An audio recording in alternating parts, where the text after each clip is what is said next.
So how much weirder does it get? All that coming up and more after the bumper. Hey, who's got it better than us?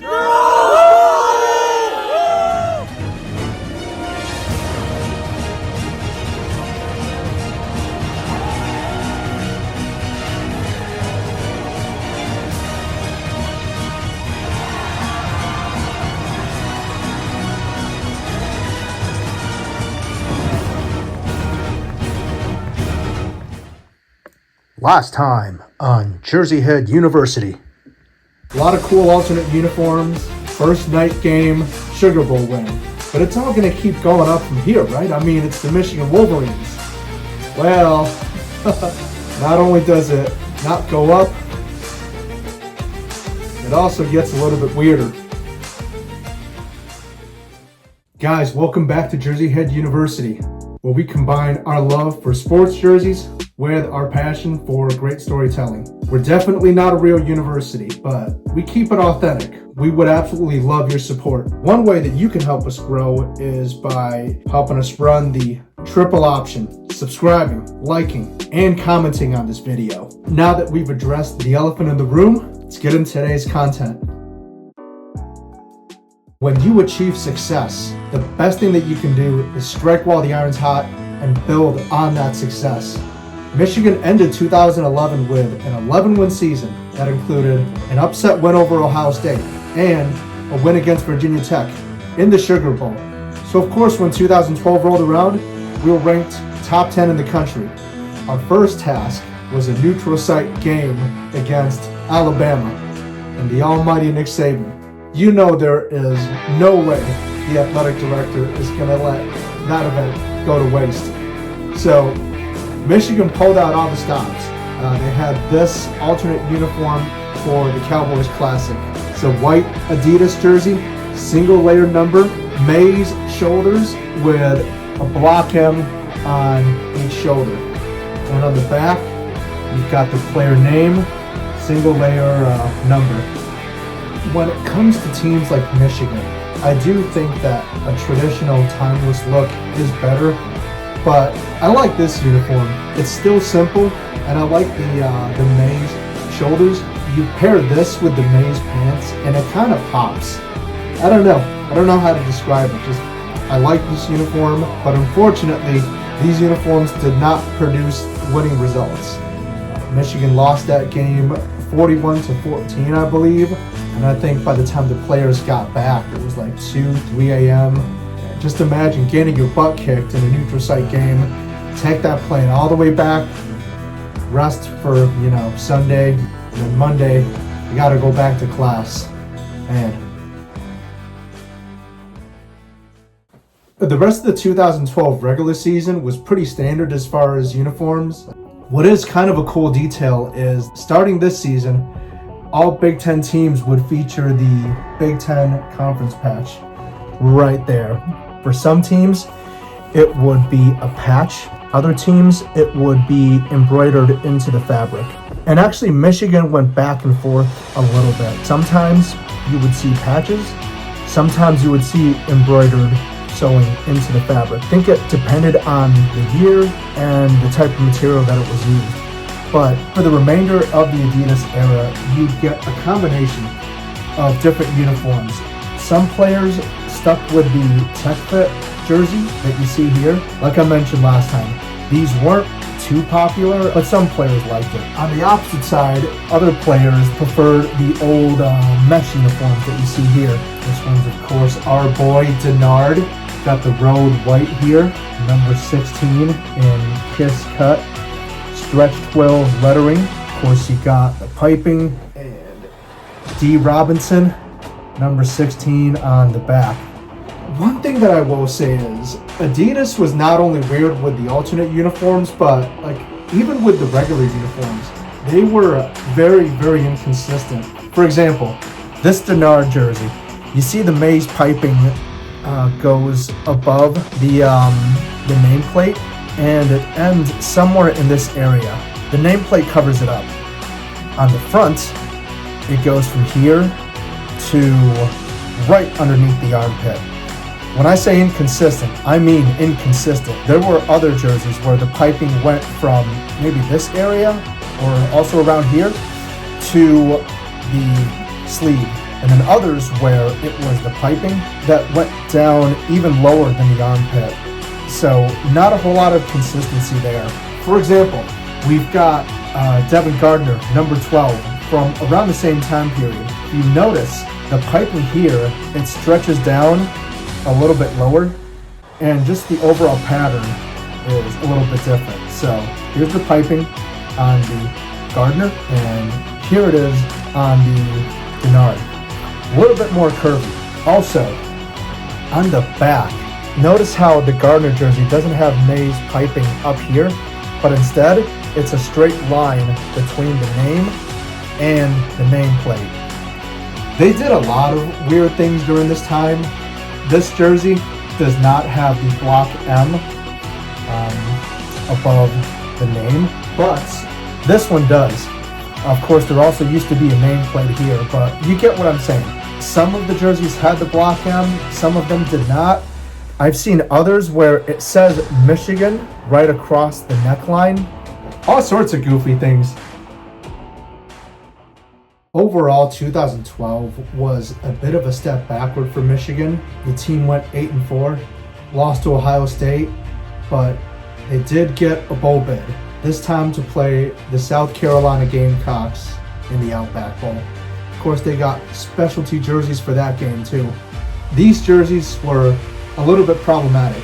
Reason being is you've got a white jersey with May's numbers. Probably not much of an issue if it's a night game, but it's a day game in sunny Florida. It's going to be hard to see these numbers, even on TV. But overall, it's an okay jersey. Somewhat similar to the one that was worn against Alabama. And actually, it's like a reverse of that. Instead of May's shoulders now, you've got navy blue shoulders with a block M on each shoulder. One thing that I haven't mentioned yet is the Legends patches. Normally, at least for this particular jersey, the Outback Bowl patch would have gone here, but this is a Legends jersey, so it had this patch instead. What happened is a lot of the numbers that used to be retired, they were sort of unretired. Those numbered jerseys were put back into circulation. Any jersey that was of a formerly retired player or number, it had this Legends patch. For example, number 87. Most famous player to wear 87 was, of course, Ron Kramer. This program did not go well with fans. Around the end of the Adidas era, beginning of the Jordan era, the numbers were re-retired.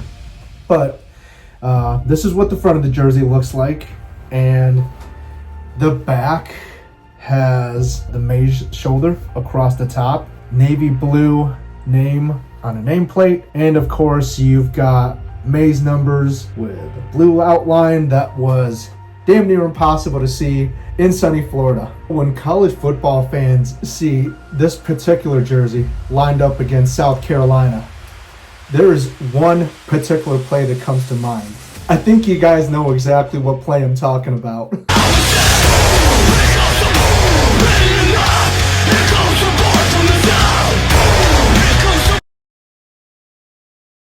Yikes.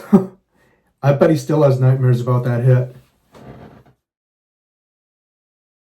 2014 was Brady Hoke's last season at Michigan, and it was not a great season by any stretch of the imagination. The team finished 5-7, and for the first time in the Hoke era, missed out on a postseason bowl game. But one of the bright spots was this alternate uniform that was made for the Under the Lights game against Penn State. One of the few times Michigan wore an all blue. Of course, they have that in the regular lineup now, but back in 2014, it was something new and something cool. This was one of the last alternates that came out under Adidas. It was part of an all blue uniform. Doesn't pop too much. This is called the Shockweb jersey, which was the second generation of Tech Fit uniforms. Very stretchy, like the previous Tech Fit jerseys. It's got the gold blue on the collar here. For this jersey, the Big Ten patch is actually embroidered into the fabric. Everything else is printed, like everything. We've got the heat-sealed Adidas logo. These numbers are all heat-sealed. They were pretty meticulous with the work. Like, it's not one layer of film. The navy that you see is actually the fabric underneath. So each one of these lines was actually sealed as part of this greater number piece. On the shoulders, you've got this very subtle but pretty slick stripe design. Looks to be either black or very dark navy, which hides pretty well with the navy fabric that you see here. Of course, with all the Shockweb jerseys, you've got this kind of tire tread design in the chest area, and in the back you've got the number. And this particular jersey does not have a nameplate. This is one of the few game-ready uniforms that were actually made for retail purchase. So Adidas was very weird about it. They would put these on their websites, and then they pull them at a moment's notice, and then put these back on the website again. But if you timed it right, you could have gotten one of these. This version is virtually identical to the one that Devin Gardner actually wore. Differences obviously is that he had the Legends patch here, number 98, Tom Harmon, and of course on his jersey, the number were pressed on slightly lower to give room for the nameplate. But overall, this wasn't a bad look. Navy jerseys with navy pants. It's simple, but I like it. After 2014, the program was just in a mess. The Brady Hoke era just regressed year after year. On top of all that, you've got weird uniform after weird uniform. But luckily, there was a light at the end of the tunnel. Late 2014, interim athletic director Jim Hackett hires Jim Harbaugh, the prodigal son, to come back to his alma mater to coach the University of Michigan. Unless you're a time traveler watching this video in the past, the Jim Harbaugh hire turned out pretty well for Michigan. The first year for Jim Harbaugh just so happened to also coincide with the final year of the Adidas contract, which meant that after Harbaugh's first season, Michigan could sign a brand new deal to whatever outfitter it chooses. Fortunately though, our boy Harbaugh came to the rescue. He actually did something really cool with the away uniforms. Like I said before, Michigan has been very traditional with its home uniforms, but they've had a little bit more leeway with their away uniforms. So one of the first things he actually did was bring back a design that sort of honored the teams from the 1970s with this all-white uniform. So it was white jerseys on white pants, and the jerseys themselves actually got a complete makeover. We got this one right here from quarterback Wilton Speight, who would actually play for Michigan until 2017. But this is from the 2015 season. They made both a tech fit and a traditional mesh jersey, but overall, most, if not all, players wore their traditional mesh jerseys. This looks radically different from what had come before. Gone are the maize borders surrounding the numbers, so now it's just solid navy numbers and no piping at all throughout the uniform. And instead of a navy collar, now the collar is all white as well. They actually added maize and blue stripes to the sleeves. This one is a quarterback cut, so of course it's gonna fit a lot looser in the sleeve area. But this is how it looks like in the front, and in the back, it's also a pretty simplistic uniform. We've got Spate's name on a nameplate. This particular one was used in the Buffalo Wild Wings Bowl, which, funny story, that was actually the first bowl game I ever attended. At that point, I hadn't even attended Michigan yet, so I was kind of just attending it as a casual fan. But it is really cool to have a jersey from the very first bowl game I ever went to. Let's not sugarcoat it. For most of the Adidas era of Michigan football, the team was not very competitive. From 2008 to 2015, the team compiled an overall record of 56 wins and 45 losses, which equates to a .554 win percentage. Compare that with their overall win percentage of .734. These were not very competitive teams. And in fact, that .554 win percentage is much more comparable to that of a North Carolina Tar Heels or Ole Miss Rebels. Now, it's hard to put the blame solely on the Adidas uniforms, but certainly did not make that era of Michigan football look good. Fortunately for Wolverine Nation, things were looking up.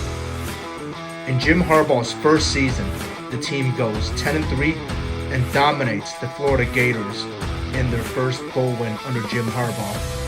What's more, with the Adidas apparel contract reaching its end after the 2015 season, it was time for the Michigan Wolverines to take flight. And there we have it. That's the history of Adidas' relationship with the University of Michigan football program. There was some ups and downs, some cool uniforms, some not cool uniforms, but overall, it just wasn't a good fit. But what do you guys think? I'd love to hear your thoughts. What would have happened if Michigan had re-signed with Adidas? Would they have gone more traditional? Would we have gotten even weirder, wackier uniforms?